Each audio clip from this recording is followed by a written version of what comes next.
What is up, everybody? Welcome into the RPG podcast. We appreciate you being here today. We are going to be talking about the top 5 offensive lines as I currently have them ranked in my offensive line groupings. And we're going to start off nowhere else than call it a homer pick for me. I don't know. I still think they're the best line, even being analytical here. The Philadelphia Eagles. All right. What do we have for the Philadelphia Eagles? Well, we go over here to PFF as we usually do. And you start looking at this offensive line. You got 3 absolute elite guys at their positions. Landon Dickerson, the 8th ranked guard in the league. Lane Johnson, the 5th ranked tackle. And then Jordan Mailata, the 1st ranked tackle in the league.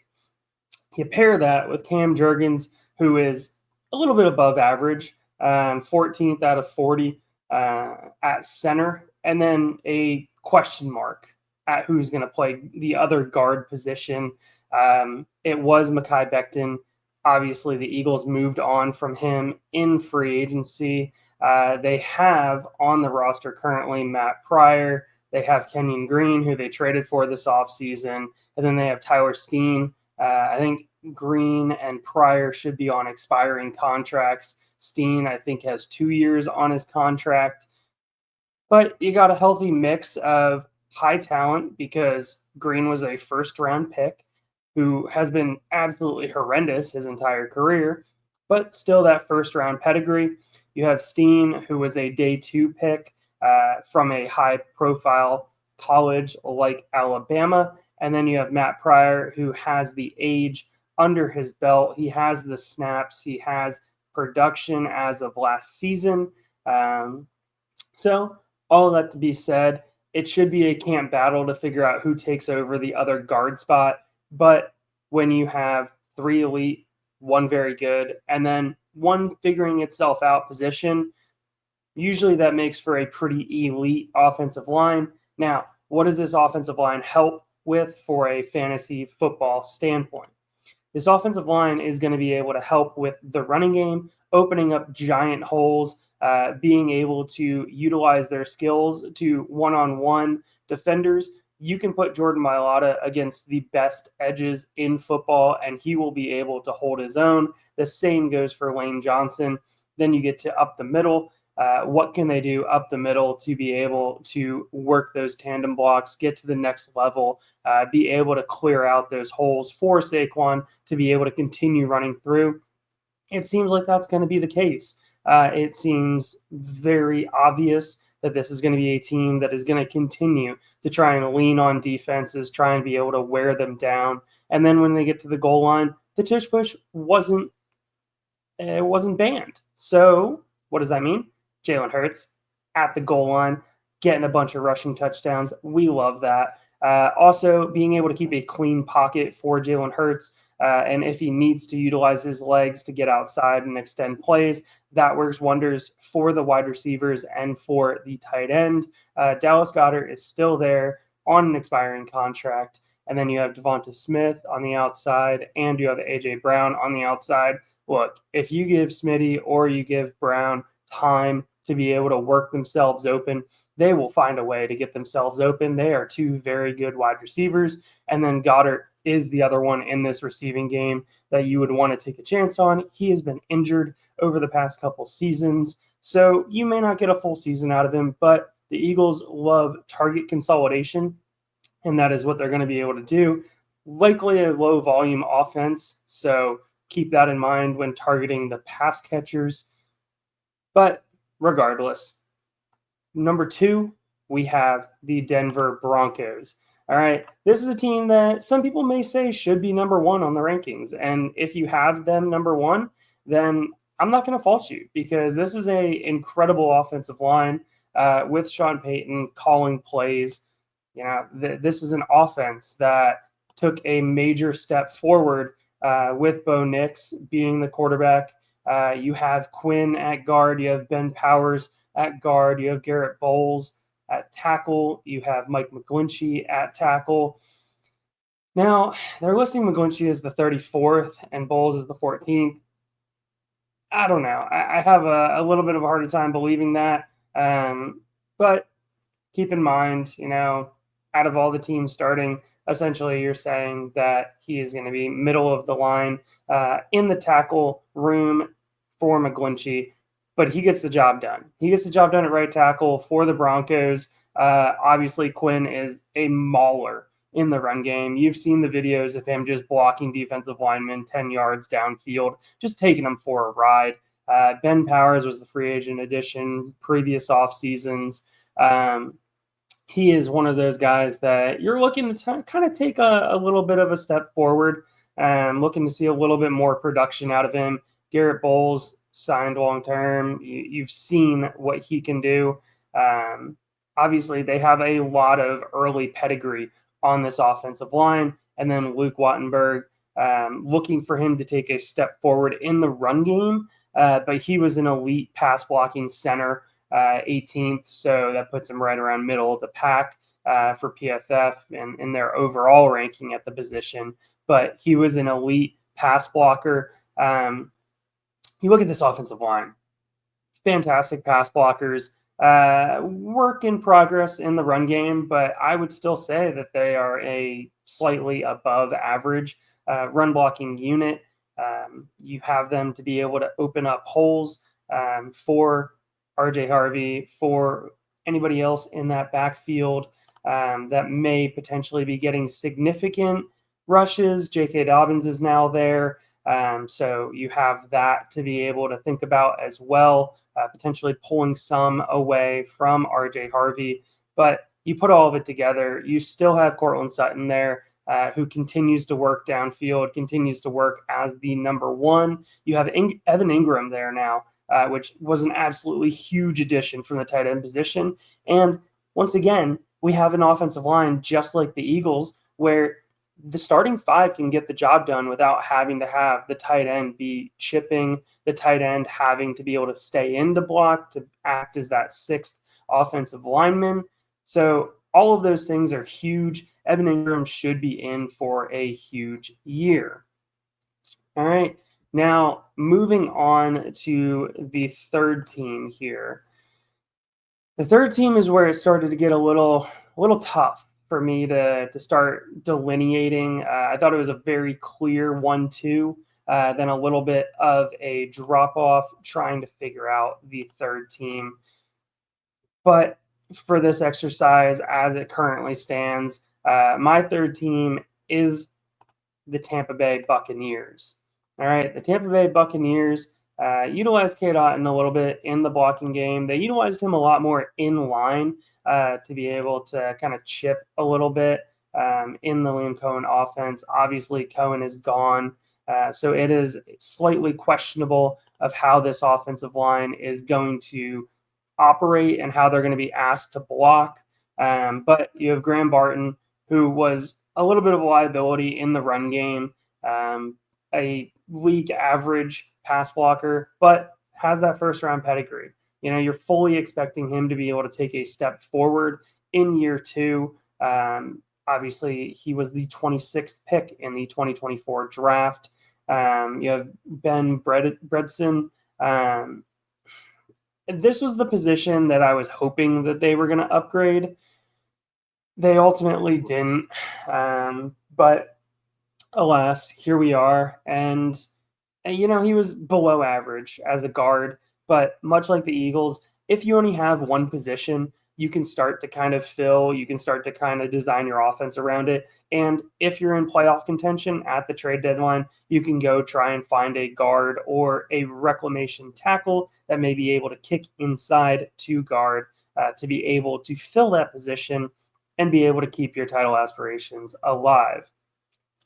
Cody over here, pass blocking grade 77. That's a very good pass blocking grade. 68 run blocking grade, above average. Then you get to the dancing bear out at left tackle, Tristan Wirfs. Look, he's a former wrestler, went to Iowa. You put all of these things together, he should be light on his feet. He should be able to have good movement skills, and you absolutely see that in pass blocking. You absolutely see that in pass protection. He's able to keep Baker Mayfield clean from the left side, be able to hold down. And then you have Luke on the opposite side. Once again, a plus run blocker, a plus pass blocker. These are two tackles that are very good from the standpoint of the NFL. 9th out of 81, 27th out of 81. So that puts them in a very good situation where if Kate Otten is kept in line, now they can be able to help on down blocks, help to be able to kind of collapse the edge and be able to really set a hard edge to keep defenses inside and allow Bucky Irving to be able to just run the ball. All right, he wants to run the ball on the outside. He likes those stretch runs. You want to try and keep him out of the A gap. Ultimately, this is an offensive line that shapes up to be able to do that. Then you think from a passing standpoint, what did they do? They added Egbuka. They previously added Jalen McMillan.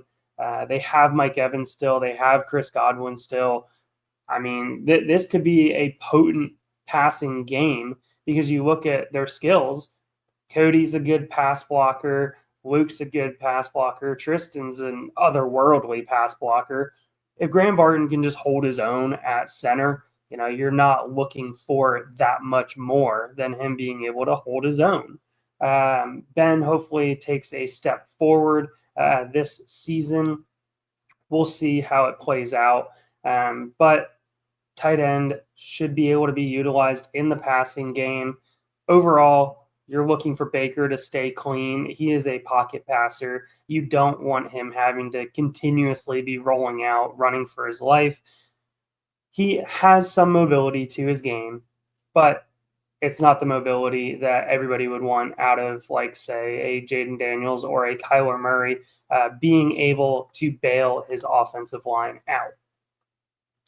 All right, so now we've done our top three. This next team is one that was incredibly close to the third slot for me. You can make an argument that they should have been the third slot, and I'd be perfectly fine with that. We are going to go to Minnesota, and we're going to go to the Vikings here. All right, what did the Vikings do in the offseason? They added Ryan Kelly, who is one of the better centers in the league. You can see with the Colts offensive line, last season they had him ranked 11th out of 40, so they paid Ryan Kelly to be the center in front of J.J. McCarthy. They still have Brian O'Neill, 16th out of 81. From a tackle perspective, Brian O'Neill sets a good edge out there, right tackle. You can see right here, 79.7. That is a plus pass blocking grade. And then 74 is a plus run blocking grade. Now you got Blake Brano. Yeah, as you see, all of these offensive lines, there is a position that is a question mark.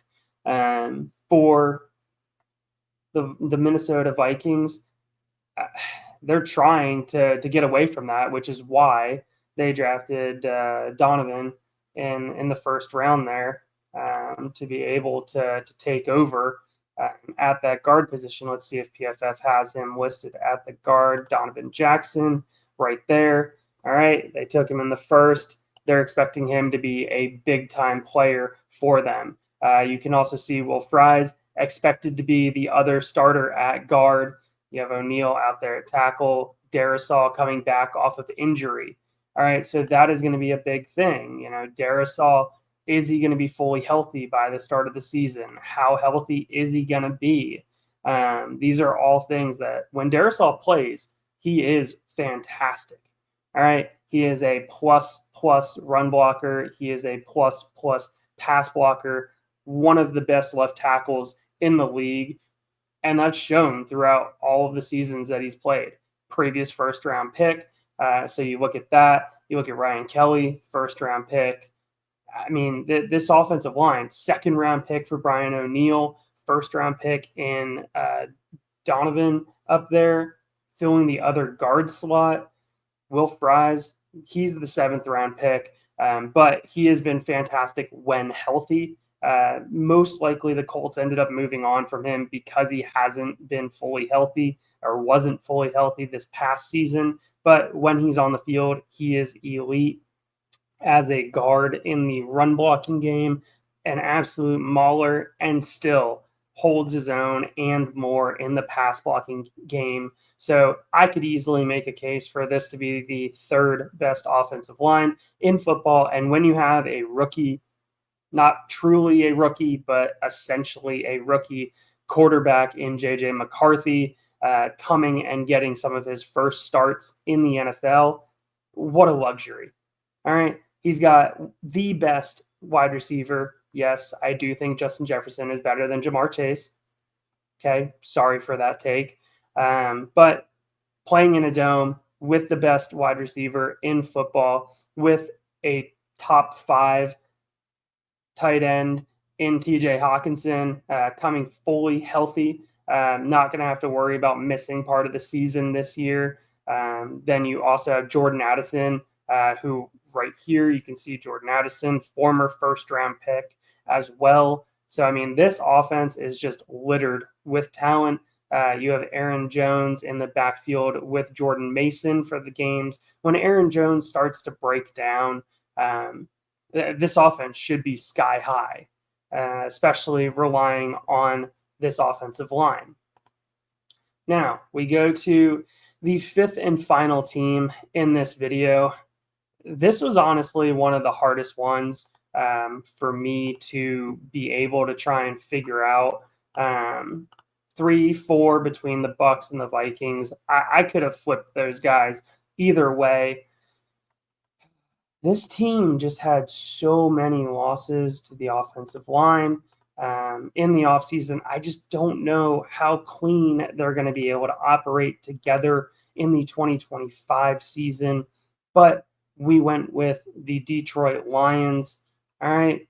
They still have Penei Sewell. Penei Sewell, one of, if not the best right tackle in the game. You can see clearly 3 out of 81. So they have him ranked incredibly high over at PFF. He is a mauler in the run game. If you want to run to the right side of this offensive line, you can trust that Penei Sewell is going to be right there, being able to do everything that he can to open up some giant running lanes. You have Graham Glasgow, who struggled last year, to say the least. He struggled. Then moving down, you have Taylor Decker out there at left tackle, who has been able to hold his own. He is a plus pass blocker and a good run blocker. But you got the surprise retirement of Ragnow at center. You lost Kevin Zeitler at guard to free agency. So what exactly is going to go on? It looks like PFF has Glasgow sliding down to center, Tate Ratledge taking over at guard. Love it, but is the rookie ready for the big time? And then you have Christian Mahogany, who had a good first season in a small sample size. Is he ready for the big time as well? Boston College has a history of producing solid NFL linemen, so that would give you a chance to think about that. And then Tate Ratledge coming out of Georgia. We know Georgia loves to run the football, so you would fully expect Ratledge to be a good run blocker for this team, but we need to see it. I haven't seen it. There's moving parts here. You still have a incredible tackle duo. Laporta is a good blocking tight end. So maybe they end up keeping Laporta in a little bit more as they get this offensive line settled. But Montgomery and Gibbs in this backfield are still an elite tandem together. Amon-Ra St. Brown is still going to get his on the outside, but maybe you see a little dip in Laporta with some changing pieces on the offensive line in the early part of the season, and then you start to see him be able to get back to what he used to be. Obviously, there is a huge offensive change with Ben Johnson moving on, but you look at that, you want to see your offensive coordinators move on and get head coaching jobs. It's bittersweet, but you usually are happy for them. So it'll be really interesting to see how this offensive line does for the 2025 season. But with that, we appreciate you checking out the video. Leave us a like, give us a comment. All right. We try and read through all the comments. We try and respond to them as we can. If you haven't subscribed, please subscribe. We're on our way trying to get to 1,000 subscribers, hopefully before the NFL season, which is why we're out here grinding this content in the off season, trying to give you actionable information. If you have a different top 5, please put it in the comments. Let us know what they are, who they are, and how you have them ranked. But until next time, have a good night. Thanks for listening to another episode of the Fantasy Football RPG Podcast. If you made it this far, be sure to like and subscribe. If you want to check out written content, head over to lastwordonsports.com. Don't let the Goblins get you.